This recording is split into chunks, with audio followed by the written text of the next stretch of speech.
Hello, thank you for joining us. My name is Emily Lester. I am the French wine correspondent and the social media manager for the Napa Valley Wine Academy. And we offer classes worldwide at 10 different locations. We are the WSET leader and offer more certifications anywhere outside of London. We also have a variety of proprietary courses, one of which is the American Wine Expert, which was recently revamped this month. So what we're doing is we're taking you on a special road trip across the United States to discover some of these fabulous wine regions. And I'm doing a series of interviews in celebration of that. And today we are in New York in the Finger Lakes area. And I am here with Alex Jankowski, the vineyard manager, the PR marketing manager for Wagner Vineyards. Thank you for joining me. Oh, thank you for having me. Glad to be here to talk about some New York wines. Yeah, this is the beginning of our fun little road trip across the US. So we're starting in the Northeast, and I've got a lot I want to talk to you about today. So first, let's just start with where you are and tell me a little bit about that specific area. Sure. So located in the Finger Lakes region of New York, which is central New York, contrary to what some might believe, we are not right next to New York City, nor are we right on the border of Canada. We're kind of centrally located in between those two areas. And it's a region that has a very long and rich history when it comes to growing grapes. I mean, we go back even past recorded history when you talk about the native varieties that we have, but even just talking about pre-prohibition, like I mentioned, we've had a very rich history starting in 1829, which was when the first recorded vineyard was planted. And the first winery, the Pleasant Valley Winery, opened in 1860, specializing more in what they could back then call champagne, cannot call now, but sparkling wines, and primarily made from French-American hybrid grapes. So it took a little bit of time until vinifera started to have an influence here, and that came a couple decades after Prohibition. Mm-hmm. And you have how many AVAs? You have several. So there are all over New York? Yes, so there are 3 AVAs in the region, the Finger Lakes being the largest and obviously the most encompassing. Within that AVA, you do have Seneca Lake AVA, and the Cayuga Lake AVA. So to give you a little bit of an idea of the size of those, the Finger Lakes AVA, established in 1982, is about 11,000 acres of vineyard, and around 100 wineries bottle in the Finger Lakes AVA. Us here at Wagner, we do bottle in the Finger Lakes AVA. We could bottle on the Seneca Lake AVA, but I think especially when you're talking about a still emerging wine region, we want to make sure that Finger Lakes is still kind of top of mind, and we're still doing what we can to raise the awareness of the Finger Lakes on an international scale. So condense a little down to the Seneca Lake AVA, which was established in 1988. That's about a little under 4,000 acres are in the Seneca Lake AVA, and the Cayuga Lake AVA, only about 460, so much smaller AVA. There's also Cayuga Lake. So to back up a little bit, we have 11 Finger Lakes. Which is kind of funny. I mean, not often you hear about 11 fingers. We did allow an 11th there. But primarily when we're talking about grape growing, we're talking about Seneca Lake, Cayuga Lake, and Keuka Lake, which is different from Cayuga Lake. Keuka Lake is a little bit smaller, does not have its own sub-AVA yet. I wouldn't be surprised if you don't see that. If you see that coming in the next little bit, I do believe we will see a Keuka Lake AVA. But what Keuka Lake has is that was the site where Dr. Konstantin Frank in the 50s, who immigrated here from the Ukraine, where he had decades of experience planting European Vitis vinifera varieties in harsh Eastern European conditions. He was the first to plant vinifera vines in this region. He came over, said, wait, why, everybody says, oh, you can't plant vinifera here because of the soil condition, because of the weather. He said, well, that's just what I spent 20 years doing over in Eastern Europe. So he established the first vinifera plantings here in the late 50s. And then in 1976, we had what was called the New York Farm Winery Act, which allowed small scale production of wine. So we had a lot of lifelong grape growers, the Wagner family included, Bill Wagner, who is our founder, was a lifelong grape grower for a much larger conglomerate winemaker, winery. And he was able to then, in 1976, start to make Wagner Vineyards. So it took us 3 years to build our building because it was the vineyard crew that built our building, built our winery. They would handle their vineyard work in the morning, come and work on the building in the afternoon. So it took us a couple of years, but in 1979, we opened our doors on the east side of Seneca Lake. And a beautiful labor of love, of transitioning and creating something like that. It's a beautiful story. So they were part of that. I actually had no idea about the kind of grandfather figure of the Finger Lakes. That's news to me too. It was Eastern European. That's also a really beautiful illustration. It makes a lot of sense. It makes a lot of sense if you think about it. I mean, they, over there didn't have native or French American hybrids to plant. They only had, if you were going to plant any, you had to find a way to make it work. Yeah, exactly. With vinifera. And so a lot of techniques, vineyard practices came over in that immigration, and we still use them to this day. Wow. I love the American wine history. I think there's so much to unpack there. I can't wait till we have an American wine history course too, because I think that it's so rich. It's one of my favorite things to discuss too. Okay, so we're in the 70s. You've built the winery, and then what happened? Well, we started transitioning from just French American hybrid varieties, and we started planting vinifera as well. So 1978, we planted our first Riesling vineyard, about 8.8 acres. And we actually still farm that to this day. So it's about 43-year-old vines. And, there's no set, age limit on these vines. People generally say around 40 years, especially when you're talking about a cool climate region, which these vines suffer some degree of winter kill every year. But we still have 43-year-old vines that are churning out delicious Riesling. And, Bill Wagner was a pioneer. He was going to try any and every variety and see what stuck. So it wasn't just Riesling, although, that is the success story. And when you talk about the Finger Lakes, most people have heard of the Rieslings from the region. We planted Chardonnay, Gewürztraminer, Bordeaux red varieties, Merlot, Cabernet Sauvignon, Cabernet Franc. That's a variety we think has just tremendous potential here in the region. And so, but similar plots of each, about 8 acres of everything. We are 100% estate bottled. So everything that we make from the day we opened our door, any wine we make is coming off of our farm. And we kind of wanted to plant all these different varieties while keeping the French American varieties, because it's an important part of our history and tradition. And we do want to continue to honor that. But we wanted to see which were flourishing, not just in the great years. I mean, there's summers here where Cabernet Sauvignon is beautiful, and I would say could rival some of the best in the world. But reality is that, there's certain years where we don't get as much sunshine, or it's a little bit wetter. What are the varieties that are still, being able to churn out delicious wine? And Riesling and Cabernet Franc are two of those. So in the 90s, there was a concerted effort here at Wagner Vineyards to grow our holdings of Riesling especially, and to the point where we're now at 62 acres of Riesling, which is the largest and most diverse planting of Riesling in the Finger Lakes. So it's great to have the quantity, the 62 acres. We can do a lot of different things, a lot of different clones and rootstock combinations. But also when we talk about the diversity of that Riesling, so at different elevation sites, different soil types, different ages of the vines. I mentioned the 43-year-old. And then we also have 6-year-old Riesling vines, which are, they're giving off different characteristics. And that gives our winemaking team a lot of different options. So we're going to ferment everything separately, even to the point of the clones are being fermented separately in stainless steel tanks. Okay. And then we might have as many as 12 or more tanks at any given time, fermenting 12 different combinations of potential. And then we're able to taste those all separately. And our winemaking team, as well as our winemaker emeritus, we like to have the co-winemaker model. We had Anne Raffetto and John Herbert were our winemakers for over 30 years.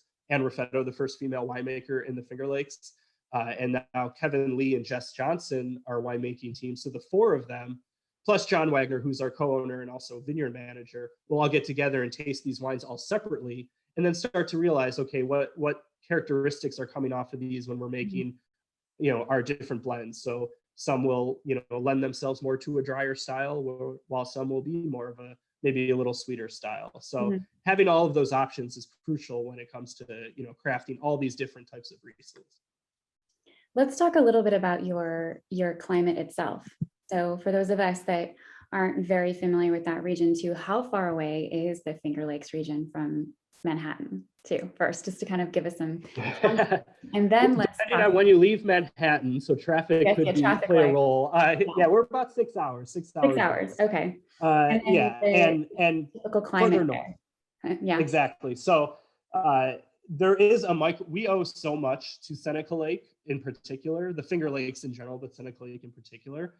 Whereas myself, I grew up in Buffalo, so I grew up with lake effect snow. I grew up with, walking to school with snowbanks that are taller than me and wanting to just get out of New York because that's all I knew. I needed to leave. So moved to California, and that's where I fell in love with wine and learned how, so that's Lake Erie that's producing lake effect snow. We're buffeted by Seneca Lake away from that. So we don't get the snowfall that even just a little further north in Rochester and Syracuse that they get. And as I mentioned, a lot of that comes down to Seneca Lake. Now, what is it about Seneca Lake? It's not necessarily the length of Seneca Lake, because Cayuga Lake is actually technically a little bit longer. But of all the 11 Finger Lakes, half of the water in the 11 Finger Lakes is in Seneca Lake, because Seneca Lake is so deep, is so much deeper than all the other lakes. 640 feet at its deepest point, which is actually right outside of the Wagner Vineyards farm. And so what that does is it provides a moderating effect both in the summer and in the winter. Let's talk about the winter first. So Seneca Lake hasn't frozen over since 1912, which obviously, we're talking about over 100 years of constantly moving water because of how deep it is. And what that helps is when there's a prevailing northwest wind, that wind comes over the lake, which is not frozen, still running water even in the winter.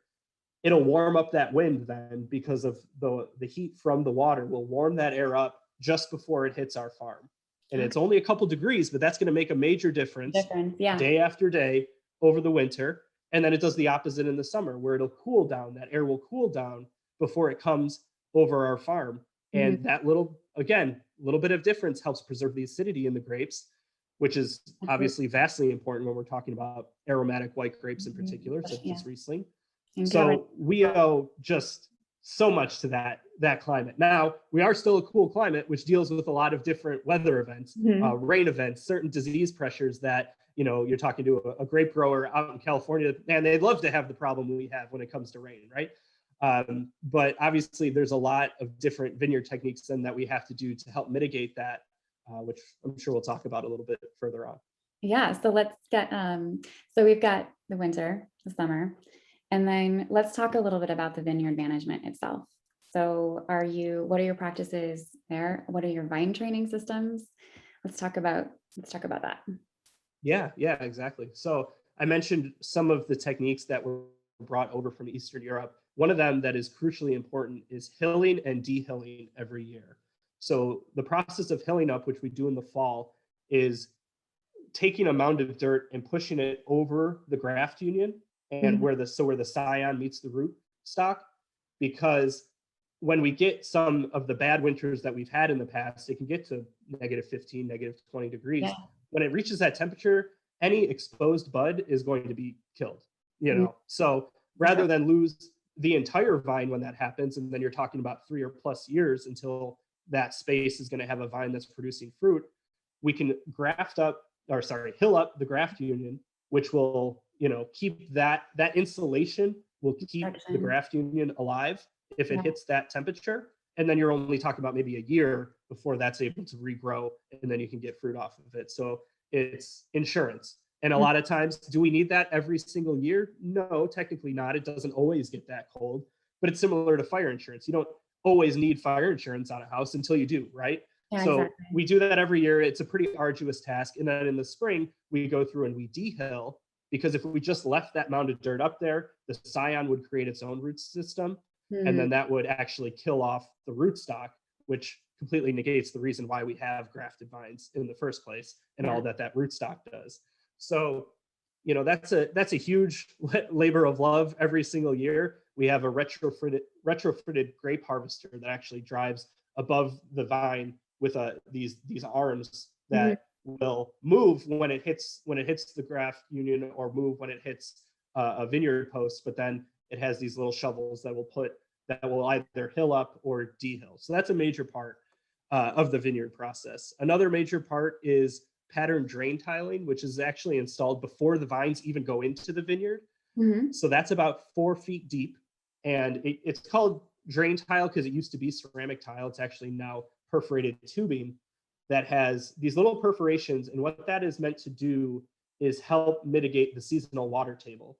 So it's not just the rain that's coming down in the spring, especially. We have gravelly loam soil, which is a pretty well-drained soil, so the water does drain through. But when you have things like snow melt in like February and March, the seasonal water table continues to rise. And if it rises to the point where it's going to be just sitting where the roots are, vines don't like wet feet, and they're not going to be able to produce to their full capacity if they're sitting in water. So we install this drain tile ahead of time so that when the water table reaches, it just starts to flow the water down into an outlet that then leads into Seneca Lake. I see. So to give you an idea of how much drain tile is needed, we pattern drain tiled a 15-acre Riesling block where we make our single vineyard Riesling.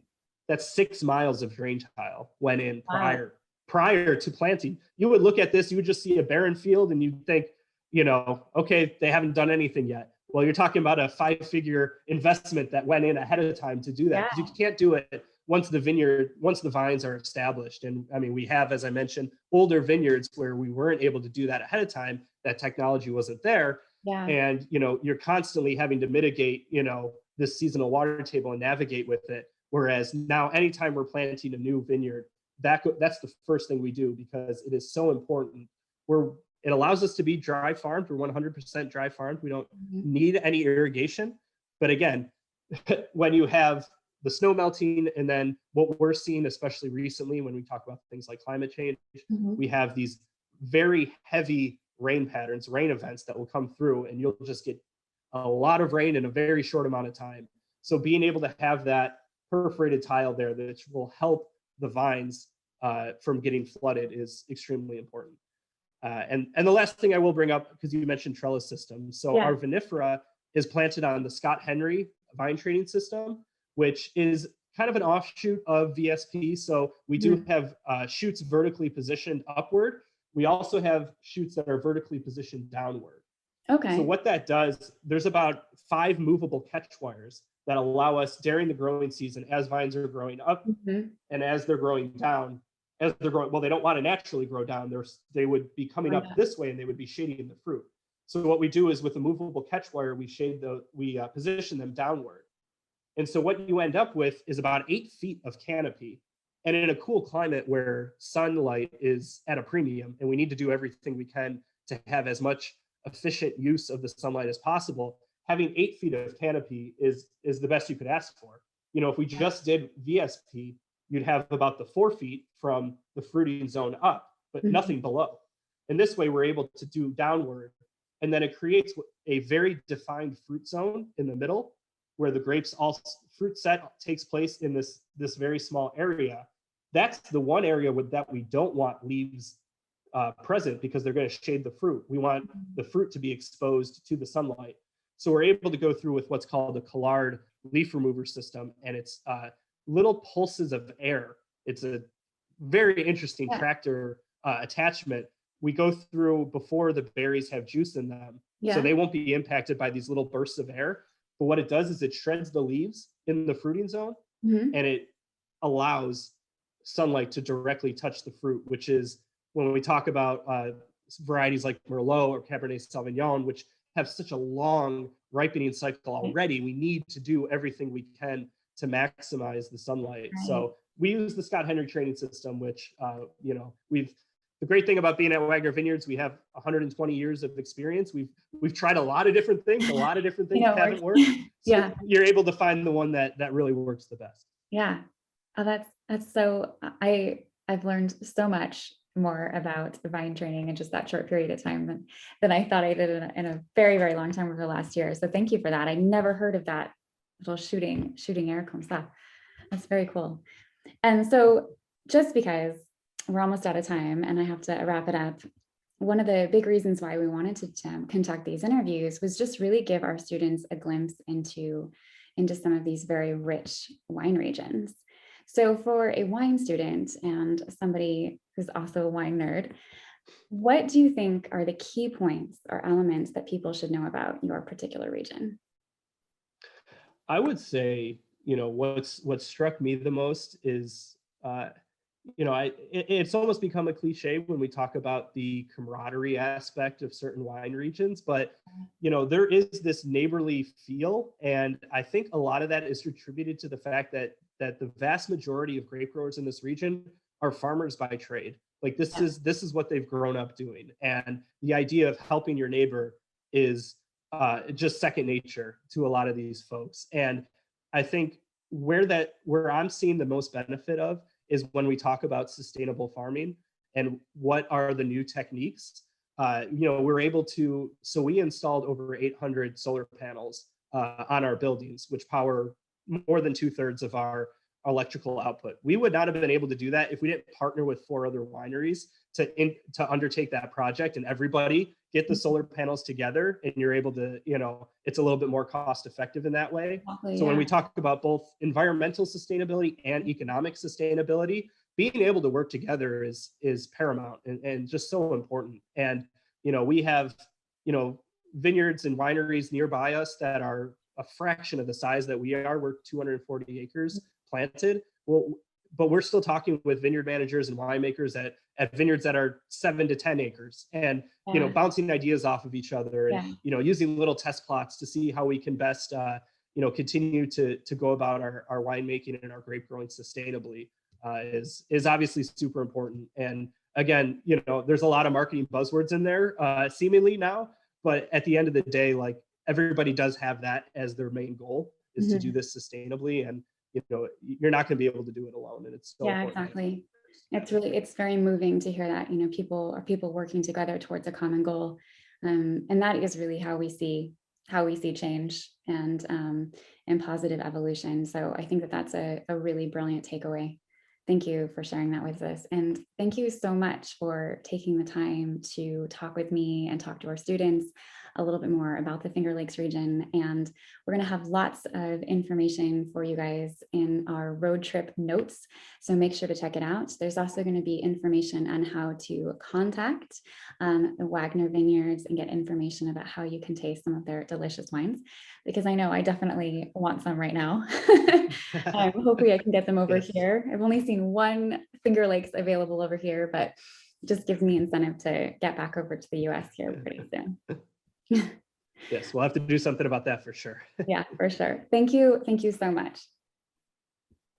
Excellent. Thank you, Emily. Cheers. Thank you.